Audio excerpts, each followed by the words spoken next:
राम राम सा दोस्तों, मैं हूं कल्पेश रावल और स्वागत है आपका महाकाल फार्म, खेरवा, पाली, राजस्थान में। आज के वीडियो में हम देखने वाले हैं रेन वाटर हार्वेस्टिंग का पूरा सिस्टम शुरुआत से लेकर आखिर तक कैसे बनाया जाता है।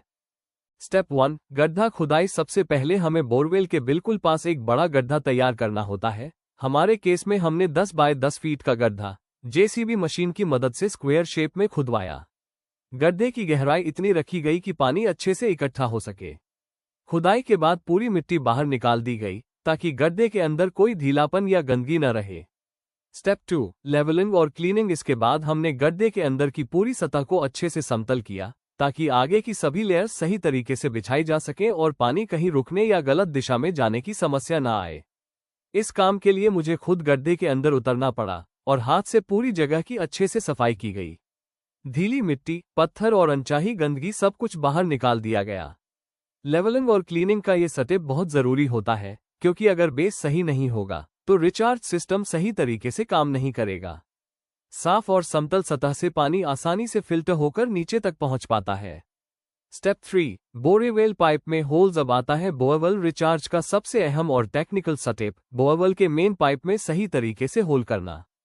इस स्टेप का मकसद ये है कि बारिश का पानी सिर्फ ऊपर जमा न रहे बल्कि सीधे पाइप के अंदर जाकर जमीन की गहरी परतों तक पहुंचे। हमने पाइप में लगभग हर 3 इंच की दूरी पर होल बनाए ताकि पानी एक ही जगह से न जाए बल्कि चारों तरफ से बराबर मात्रा में अंदर प्रवेश करे।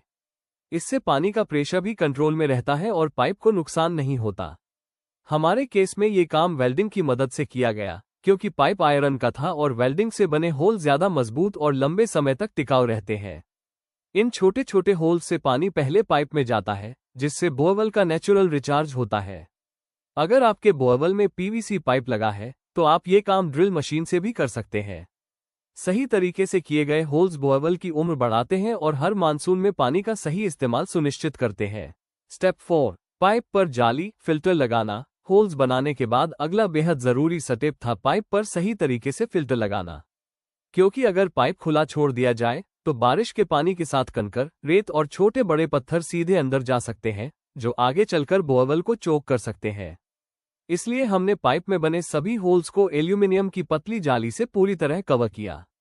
ये जाली पानी को तो आसानी से अंदर जाने देती है लेकिन कंकर और छोटे पत्थरों को रोक लेती है। इसे आम भाषा में मच्छर जाली या मॉस्किटो नेट भी कहा जाता है।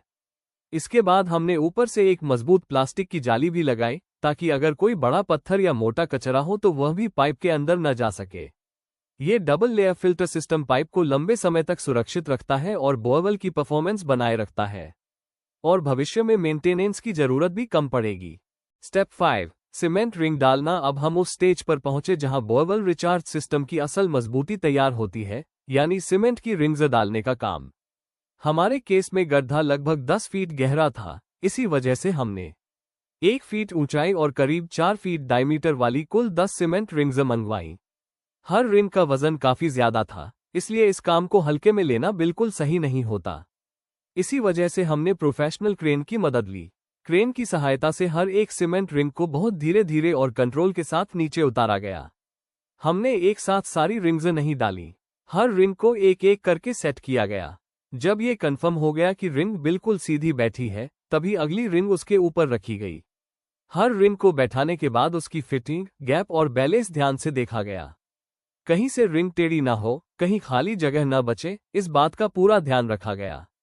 इसी तरह हमने सारी 10 रिंग्स को एक एक करके पूरे धैर्य और सावधानी के साथ सेट किया। इस पूरे प्रोसेस में समय ज्यादा लगा लेकिन मजबूती से कोई समझौता नहीं किया गया। जब सारी रिंग्स सही तरीके से लग गईं, तो गड्ढा पूरी तरह स्ट्रॉन्ग, सेफ और स्टेबल बन गया। अब यह रिचार्ज पिट लंबे समय तक बारिश के पानी को संभालने के लिए तैयार था। Step 6, stone filling. जब सारी सीमेंट रिंग्स सही तरीके से सेट हो गईं, तब हमने बोरवेल रिचार्ज पिट के अंदर बड़े बड़े पत्थर भरना शुरू किया। पत्थरों को एक एक करके ध्यान से जमाया गया ताकि पानी को नीचे जाने के लिए एक साफ और खुला रास्ता मिल सके। पत्थर जमाने के बाद हमारा बेसिक स्ट्रक्चर तैयार हो गया और अब बारी थी फिल्टर लेयरिंग की। सबसे पहले हमने बड़े पत्थरों के ऊपर जूट की बोरी बिछाई ताकि एक बेसिक फिल्टर तैयार हो सके और ऊपर की लेयर नीचे न जाए। इस तरह पत्थर और बोरी की लेयरिंग से पानी साफ तरीके से नीचे जाता है। Step 7, layer wise filter filling. इसके बाद हमने 40 मिलीमीटर के कंक्रीट पत्थर एक छोटी ट्रॉली की मदद से बोरवेल रिचार्ज पिट के अंदर डालना शुरू किया। इन पत्थरों को धीरे धीरे और बराबर मात्रा में भरा गया ताकि अंदर की लेयर हर जगह एक सी बनी रहे। 40 मिलीमीटर के पत्थर डालने का मकसद था कि पानी को बहने के लिए पर्याप्त स्पेस मिले, साथ ही ऊपर की गंदगी सीधे नीचे न जा सके। जब ये लेयर पूरी हो गई तो उसके ऊपर हमने दोबारा जूट की बोरी की एक और लेयर बिछाई।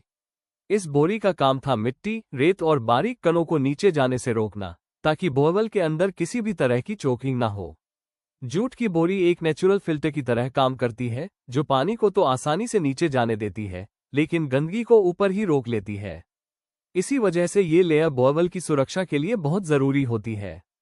इस तरह पत्थर और बोरी की यह मल्टी लेयर व्यवस्था पानी को साफ तरीके से नीचे पहुंचाती